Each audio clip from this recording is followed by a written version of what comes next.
Hello friends. సొంతంగా ఒక flat కొనడం అంటే అది చాలామందికి జీవితంలో అతిపెద్ద పెట్టుబడి. ఫ్లాట్ కొనే ముందు చాలామంది కొనుగోలుదారులు floor plan, club house, swimming pool, మిగతా ఎమ్యూనిటీస్ ఏం చేస్తున్నారు, ఏమి ఇస్తున్నారు లాంటి విషయాలు చూస్తారు. కానీ వీటన్నిటికంటే ముఖ్యంగా మీరు తెలుసుకోవాల్సిన విషయం ఏంటో తెలుసా? అదే UDS, undivided share of land. ఈ ఒక్క నెంబర్ మీరు కొనబోయే ఫ్లాట్ యొక్క ఫ్యూచర్ వాల్యూని నిర్ణయిస్తుంది. కానీ చాలామంది దీనిని పూర్తిగా తెలుసుకోకుండానే ఫ్లాట్ కొనేస్తూ ఉంటారు. హైదరాబాద్ రియల్ ఎస్టేట్లో చాలామంది మిస్ చేసే అసలు విషయం యూడిఎస్. సింపుల్గా చెప్పాలంటే మీ అపార్ట్మెంట్లోని గోడలు, పెయింటింగ్, ఫిట్టింగ్స్ అన్నీ కూడా కాలక్రమంలో విలువ తగ్గిపోతాయి. కానీ భూమి విలువ మాత్రం పెరుగుతూనే ఉంటుంది. అందుకే మీరు కొనేది జస్ట్ ఫ్లాట్ మాత్రమే కాదు, ఆ భూమిలో మీ వాటా. అసలు యూడిఎస్ అంటే ఏంటి? దాని గురించి బిల్డర్లు చెప్పే నిజాలేంటి? ఒక్క ఫ్లాట్ కొనే ముందు తప్పకుండా తెలుసుకోవాల్సిన ముఖ్యమైన విషయాలేంటి? ముందుగా యూడిఎస్ అంటే ఏంటో సింపుల్గా చూద్దాం. యూడిఎస్ అంటే అన్డివైడెడ్ షేర్ ఆఫ్ ల్యాండ్. అంటే అపార్ట్మెంట్ ఉన్న మొత్తం భూమిలో మీకు వచ్చే వాటా. ఉదాహరణకు 1000 గజాల భూమిపై ఒక అపార్ట్మెంట్ నిర్మించారనుకుందాం. దానిలో 10 ఫ్లాట్లు ఉంటే ప్రతి ఫ్లాట్ యజమానికి ఆ 1000 గజాల భూమిలో సుమారుగా 100 గజాల వాటా ఉంటుంది. అయితే ఈ భూమిని మీరు ఫిజికల్గా విడగొట్టలేరు. అందుకే వీటిని అన్డివైడెడ్ షేర్ అంటారు. ఫ్లాట్ కొనే ముందు బిల్డర్ని సూపర్ బిల్టప్ ఏరియా ఎంత, ఫ్లాట్ ఎంత స్క్వేర్ ఫీట్ అని అడుగుతారు. కానీ నిజంగా అడగాల్సిన ప్రశ్న నా యూడిఎస్ ఎంత అని. ఎందుకంటే సూపర్ బిల్డప్ ఏరియాలో చాలా భాగం lift, lobby, corridor, club house లాంటి కామన్ ఏరియాస్ ఉంటాయి. కానీ యూడిఎస్ మాత్రమే మీ నిజమైన ల్యాండ్ ఓనర్షిప్. ఇప్పుడు హైదరాబాద్లో 40 నుంచి 60 అంతస్తుల టవర్లు వేగంగా పెరుగుతున్నాయి. అలాంటి హైరైజ్ ప్రాజెక్ట్స్లో యూడిఎస్ ఎలా లెక్కిస్తారో చూద్దాం.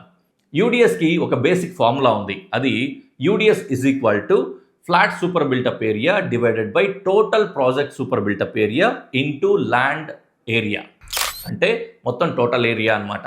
ఇక్కడ ఫ్లాట్ సూపర్ బిల్టప్ ఏరియా అంటే మీ flat size, total project built up area అంటే మొత్తం అపార్ట్మెంట్లో ఉన్న అన్ని ఫ్లాట్ల టోటల్ ఏరియా. అలాగే టోటల్ ల్యాండ్ ఏరియా అంటే ప్రాజెక్ట్ మొత్తం కట్టిన ల్యాండ్ ఏరియా అనమాట. ఉదాహరణకు మీ flat super built up area 2000 square feet అనుకుందాం. మొత్తం ప్రాజెక్ట్ సూపర్ బిల్టప్ ఏరియా 2 లక్షల స్క్వేర్ ఫీట్ అనుకుందాం.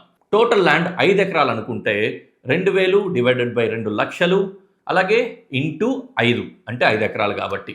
ఈ లెక్కన 2000 స్క్వేర్ ఫీట్ ఫ్లాట్ ఉన్న వారికి సుమారుగా 2178 square feet of land share వస్తుంది. ఈ లెక్కన 2178 స్క్వేర్ ఫీట్ అంటే 242 గజాలు ల్యాండ్ ఏరియా మీకు షేర్గా రావాలి. అందువల్ల మీరు ఫ్లాట్ కొనేటప్పుడు ఈ రేంజ్లో ఉందో లేదో చెక్ చేసుకోవడం మంచిది. హైదరాబాద్లో ఉన్న థంబ్ రూల్ ఏంటంటే ఒక 1000 స్క్వేర్ ఫీట్ ఉన్న ఫ్లాట్కు 30 నుంచి 60 వరకు గజాలు యూడిఎస్ రిజిస్ట్రేషన్ చేస్తున్నారు. ఇది ప్రాజెక్ట్ టు ప్రాజెక్ట్ మారుతూ ఉంటుంది. హైదరాబాద్లో చాలా ప్రాజెక్ట్స్లో సాధారణంగా సూపర్ బిల్టప్ ఏరియా ఆర్టిఫిషియల్గా పెంచి చూపిస్తారు. టోటల్ సూపర్ బిల్టప్ ఏరియా పెరిగితే యూడిఎస్ తగ్గిపోతుంది. అందుకే హైరైజ్ ప్రాజెక్ట్స్లో ల్యాండ్ షేర్ చాలా తక్కువగా ఉంటుంది. 2025 తర్వాత రెరాలో చేసిన మార్పుల వల్ల బిల్డర్లు యూడిఎస్ వివరాలు స్పష్టంగా చూపించాల్సింది. కాబట్టి ఇప్పుడు కొనుగోలుదారులు ఈ విషయాన్ని మరింత జాగ్రత్తగా చూసుకునే అవకాశం ఉంది. సేల్స్ ప్రెజెంటేషన్లో బిల్డర్లు ఎక్కువగా మాట్లాడేది luxury amenities, sky lounge, infinity pool లాంటి వివరాలు. కానీ యూడిఎస్ క్యాలిక్యులేషన్స్ చాలా అరుదుగా మాత్రమే చెప్తూ ఉంటారు.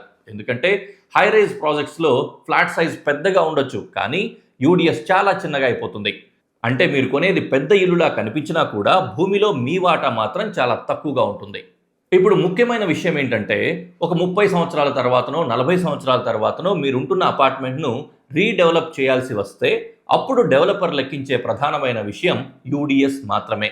ఎవరికి ఎక్కువ భూమి వాటా ఉంటే వారికి డెవలప్మెంట్లో ఎక్కువ విలువ వస్తుంది.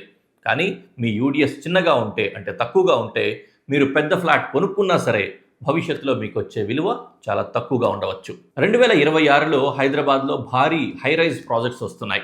Kokapet, Neopolis, Nanakramguda, financial district వంటి ప్రాంతాల్లో 1000 పైచిలుకు ఫ్లాట్లు ఉన్న ప్రాజెక్టులు, భారీ గేటెడ్ కమ్యూనిటీస్ వస్తున్నాయి. ఇలాంటి ప్రాజెక్టుల్లో చాలాసార్లు ప్రతి ఫ్లాట్కు వచ్చే యూడిఎస్ చాలా తక్కువగా ఉంటుంది. అందుకే కొనుగోలు చేసే ముందు యూడిఎస్ క్యాలిక్యులేషన్ తప్పకుండా చెక్ చేసుకోవాలి. కానీ గుర్తుంచుకోవాల్సిన విషయం ఏంటంటే హైరైజ్ ప్రాజెక్ట్స్లో యూడిఎస్ తక్కువగా ఉంటుంది. లో డెన్సిటీ కమ్యూనిటీస్లో యూడిఎస్ కొంచెం ఎక్కువగా ఉంటుంది. అందుకే మీరు పెట్టుబడి పెట్టేటప్పుడు ఫ్లాట్ ధర మాత్రమే కాదు, యూడిఎస్ కూడా పోల్చి చూసుకోవాలి. ఫ్లాట్ కొనడానికి ముందు ఈ 3 ప్రశ్నలు తప్పకుండా అడగండి. మొత్తం ల్యాండ్ ఏరియా ఎంత? నా ఫ్లాట్కి వచ్చే యూడిఎస్ ఎంత? యూడిఎస్ డాక్యుమెంట్స్లో స్పష్టంగా రాయబడుతోందా? ఇవి క్లియర్గా ఉంటే మీ పెట్టుబడి చాలా సురక్షితంగా ఉన్నట్లు. ఫ్లాట్ కొనేటప్పుడు floor plan, interior, balcony view ఇవన్నీ కూడా ఆకర్షణీయంగా కనిపిస్తాయి. వీటన్నిటికంటే ముఖ్యమైనది ఆ భూమిలో మీకున్న యూడిఎస్ అంటే మీ వాటా ఎంత. మీరు హైదరాబాద్లో ఫ్లాట్ కొనాలనుకుని ఆలోచిస్తూ ఉన్నట్లయితే ప్రైస్, లొకేషన్ లాంటివి చూడండి, కానీ యూడిఎస్ అంతకంటే ముఖ్యంగా తప్పకుండా చెక్ చేసుకోండి. ఇలాంటి మరిన్ని అప్డేట్స్ కోసం మా ఛానల్ని ఫాలో చేయండి.